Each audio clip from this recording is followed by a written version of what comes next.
Summer na naman mga ka-entrepreneurs. At kung kailan nga summer, dun naman parating brownout dito sa aming probinsya. Kaya naman, for today's video, mag-a-unboxing tayo. Worth it nga ba itong nabili kong solar fan sa Shopee? Kaya naman, let's go!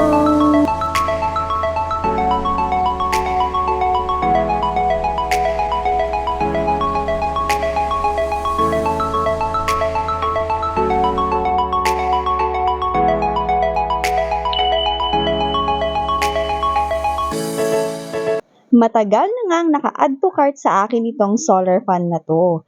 At nabudol na nga talaga ako. Paano naman kasi parati na lang brownout dito sa aming probinsya?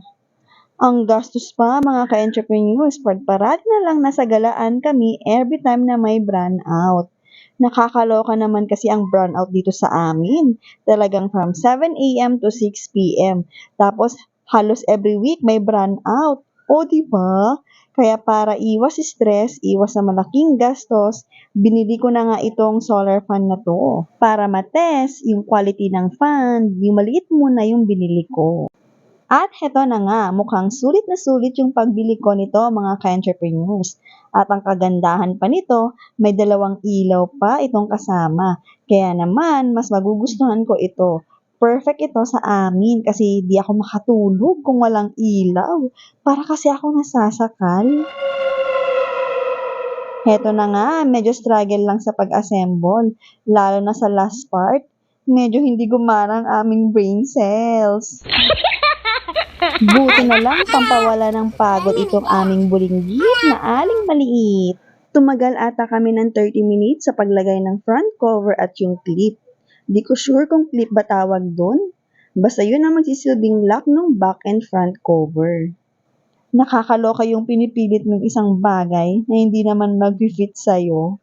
Yung pinipilit mo na kayanin lahat ng mag-isa, pero kailangan mo pala ng kasama. Kaya hindi pwedeng walang front cover, na dapat pala sabay niyong haharapin ang pagsubok.